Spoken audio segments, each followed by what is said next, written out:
تیرا کلام رہے گا قائم پہاڑ جب نہ رہے خدایا، تیرے منہ کی ایک بات بھی ٹلے گی نہ چاہے کچھ بھی۔ عزیز ناظرین، میں ایاد ظریف آپ تمام دیکھنے والوں کو ہمارے روز کے بائبلی مطالعاتی پروگرام کی نئی قسط میں خوش آمدید کہتا ہوں۔ اس پروگرام میں ہم بائبل مقدس کی تمام کتابوں کا مطالعہ پیش کر رہے ہیں۔ ابھی ہم عہد قدیم میں سے نہمیہ کی کتاب کا مطالعہ کر رہے ہیں، اور آج کے پروگرام میں ہم اس کتاب کے چوتھے باب کا مطالعہ شروع کریں گے۔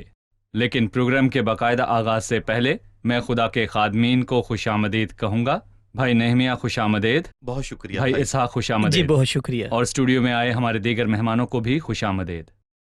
عزیز ناظرین، آپ یہ پوچھ سکتے ہیں کہ پرانے عہد نامے کی تاریخی کتب کا مطالعہ کرنے کا کیا فائدہ ہے؟ کیا یہ پرانی قوموں کے لیے نہیں؟ اور یہ کہ ہم پرانی کتب سے کیا سبق حاصل کرتے ہیں؟ بائبل ہمیں بتاتی ہے کہ جو کچھ ان لوگوں کے ساتھ ہوا وہ ہمارے لیے نتیجہ ہے، تاکہ ہم وہی غلطیاں نہ دہرائیں جو انہوں نے کی۔ ہم نے یروشلم کی پرانی جغرافیائی ترتیب دیکھی کہ اس میں فصیل اور پھاٹک تھے، اور آج بھی وہ پھاٹک یروشلم شہر میں موجود ہیں، اور عزیزو وہ فصیل بھی موجود ہے۔ ہمیں خدا کے کلام پر یقین ہے۔ بائبل مقدس، جی ہاں، کلام مقدس میں صرف کہانیاں نہیں ہیں، بلکہ یہ خدا کا زندہ کلام ہے جو اٹل ہے۔ اس لیے عزیزو، میں آپ سب سے درخواست کرتا ہوں کہ پوری توجہ سے آج کا ہمارا یہ پروگرام آپ سب دیکھیے۔ اپنی بائبل مقدس کھول کر نہمیہ کا چوتھا باب نکالیں، اور نوٹ بنانے کے لیے کاپی اور پین ساتھ رکھیے، اور اس دوران اگر آپ کا کوئی بھی سوال ہو تو ہمیں ارسال کیجیے۔ بھائی اسحاق، میں چوتھے باب کی پہلی تا 14 آیات کی تلاوت کروں گا، اس کے بعد آپ سے سوال پوچھوں گا۔ لیکن ایسا ہوا کہ جب سنبلت نے سنا کہ ہم شہر پناہ بنا رہے ہیں تو وہ جل گیا اور بہت غصہ ہوا اور یہودیوں کو ٹھٹھوں میں اڑانے لگا، اور وہ اپنے بھائیوں اور سامریہ کے لشکر کے آگے یوں کہنے لگا کہ یہ کمزور یہودی کیا کر رہے ہیں؟ کیا یہ اپنے گرد مورچہ بندی کریں گے؟ کیا وہ قربانی چڑھائیں گے؟ کیا وہ ایک ہی دن میں سب کچھ کر چکیں گے؟ کیا وہ جلے ہوئے پتھروں کو کوڑے کے ڈھیروں میں سے نکال کر پھر نئے کر دیں گے؟ اور توبیہ امونی اس کے پاس کھڑا تھا، سو وہ کہنے لگا جو کچھ وہ بنا رہے ہیں اگر اس پر لومڑی چڑھ جائے تو وہ ان کی پتھر کی شہر پناہ کو گرا دے گی۔ سن لے اے ہمارے خدا، کیونکہ ہماری حقارت ہوتی ہے، اور ان کی ملامت انہی کے سر پر ڈال، اور اسیری کے ملک میں ان کو غارت گروں کے حوالے کر دے، اور ان کی بدی کو نہ ڈھانک، اور ان کی خطا تیرے حضور مٹائی نہ جائے، کیونکہ انہوں نے معماروں کے سامنے تجھے غصہ دلایا ہے۔ غرض ہم دیوار بناتے رہے اور ساری دیوار آدھی بلندی تک جوڑی گئی، کیونکہ لوگ دل لگا کر کام کرتے تھے۔ پر جب سنبلت اور توبیہ اور عربوں اور امونیوں اور اشودیوں نے سنا کہ یروشلم کی فصیل مرمت ہوتی جاتی ہے اور دراڑیں بند ہونے لگیں تو وہ جل گئے، اور سبھوں نے مل کر بندش باندھی کہ اگر یروشلم سے لڑیں اور وہاں پریشانی پیدا کریں۔ پر ہم نے اپنے خدا سے دعا کی اور ان کے سبب سے دن اور رات ان کے مقابلے میں پہرا بٹھائے رکھا، اور یہودا کہنے لگا کہ بوجھ اٹھانے والوں کا زور گھٹ گیا اور ملبہ بہت ہے، سو ہم دیوار نہیں بنا سکتے۔ اور ہمارے دشمن کہنے لگے کہ جب تک ہم ان کے بیچ پہنچ کر ان کو قتل نہ کر ڈالیں اور کام موقوف نہ کر دیں، تب تک ان کو نہ معلوم ہوگا نہ وہ دیکھیں گے۔ اور جب وہ یہودی جو ان کے آس پاس رہتے تھے آئے تو انہوں نے سب جگہوں سے 10 بار آ کر ہم سے کہا کہ تم کو ہمارے پاس لوٹ آنا ضرور ہے۔ اس لیے میں نے شہر پناہ کے پیچھے کی جگہ کے سب سے نیچے حصوں میں جہاں جہاں کھلا تھا لوگوں کو اپنی اپنی تلوار اور برچھی اور کمان لیے ہوئے ان کے گھرانوں کے مطابق بٹھا دیا۔ تب میں دیکھ کر اٹھا اور امیروں اور حاکموں اور باقی لوگوں سے کہا کہ تم ان سے مت ڈرو، خداوند کو جو بزرگ اور مہیب ہے یاد کرو، اور اپنے بھائیوں اور بیٹے بیٹیوں اور اپنی بیویوں اور گھروں کے لیے لڑو۔ بھائی اسحاق، یہ صاف ہے کہ اس کام کو روکنے کے لیے نفسیاتی جنگ اور دھمکیوں اور بندشوں کا استعمال ہوا۔ آپ ہمیں ان جنگوں اور دھمکیوں اور بندشوں کا بتائیے۔ بھائی ایاد، کئی سالوں تک وہاں جلے ہوئے پھاٹک اور ٹوٹی ہوئی فصیل ہی تھی۔ اس سے شیطان خوش اور خاموش تھا۔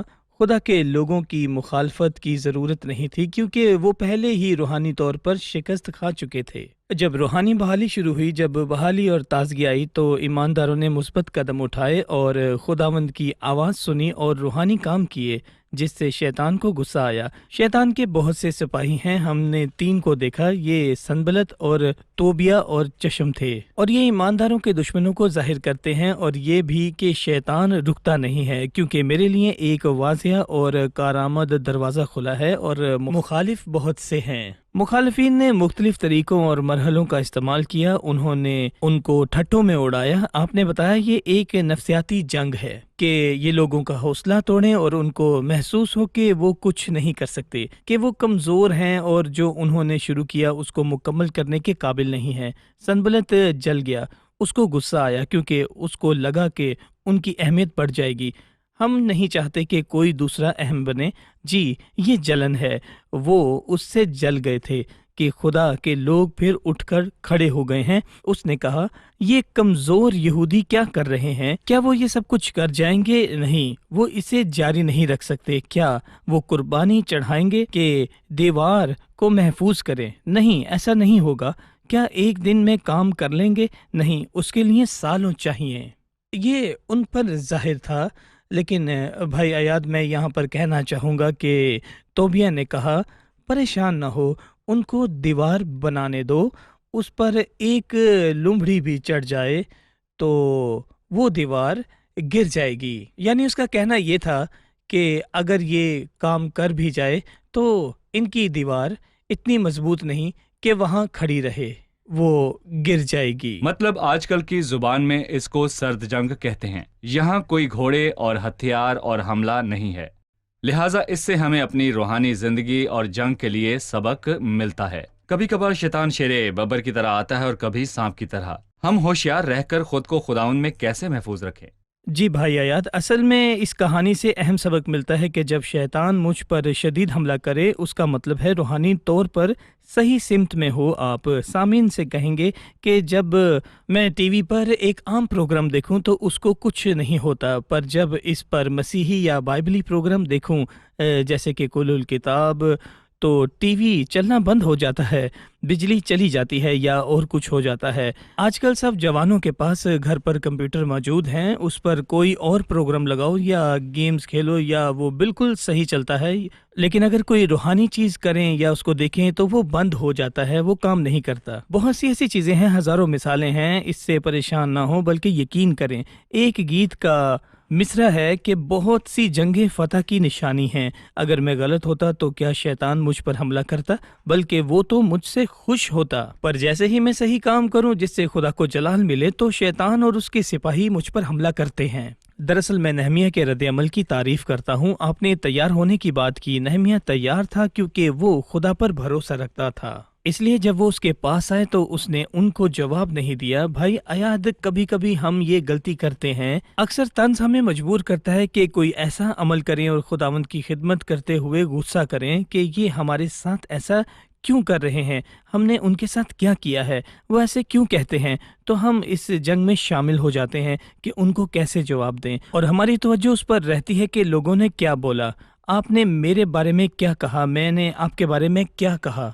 اور آپ جانتے ہیں کہ یوں ہم اپنا مقصد کھو دیتے ہیں۔ یہ کرنا نہایت خطرناک ہے، اور نہمیہ اس جال میں نہیں پھنسا۔ بہت خوب بھائی نہمیہ نے دعا کی۔ جی میں اس کی بالکل۔ دعا پر حیران ہوں۔ مجھے لگا وہ کہے گا کہ اے خداوند یہ گناہ ان کے ذمہ نہ لگا، لیکن اس نے دعا کی اور ان کی ملامت انہی کے سر پر ڈال۔ کیا دشمنوں کے لیے بدلہ مانگنا درست ہے؟ وقفے سے واپس آ کر ہم اس کا جواب لیں گے۔ ناظرین، ایک چھوٹے سے وقفے کے بعد دوبارہ حاضر ہوں گے۔ نہمیہ کی کتاب میں کام کو موقوف کرنے کی 7 کوششیں ہیں۔ یہ دوسرے باب کی 19ویں آیت اور چوتھے باب کی پہلی 3 آیات میں ہے۔ سنبلت اور جشم اور توبیہ نے نہمیہ کو ٹھٹھوں میں اڑایا۔ چوتھے باب میں دشمن نے لشکر کے حملے سے دھمکایا، اور 5ویں باب میں سنبلت اور جشم نے کوشش کی کہ نہمیہ کو یروشلم سے باہر جانے پر آمادہ کر لیں۔ پھر چھٹے باب میں سنبلت نے نہمیہ کو جھوٹے الزامات سے ڈرایا، اور چھٹے باب میں سمیہ اور باقیوں نے نبیوں کو اجرت پر رکھا کہ نہمیہ کے خلاف پیشن گوئی کریں، اور آخرکار چھٹے باب میں توبیہ نے یروشلم میں جاسوس بھیجے اور نہمیہ کو چٹھی بھیجی۔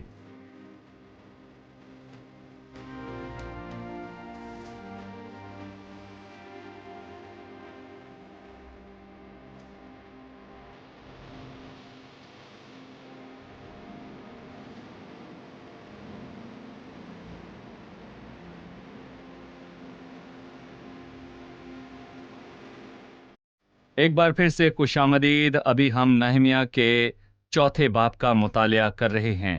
بھائی، وقفے سے پہلے میں نے آپ سے پوچھا جی۔ تھا کیا نہمیہ کی بدلہ دینے کی دعا درست تھی؟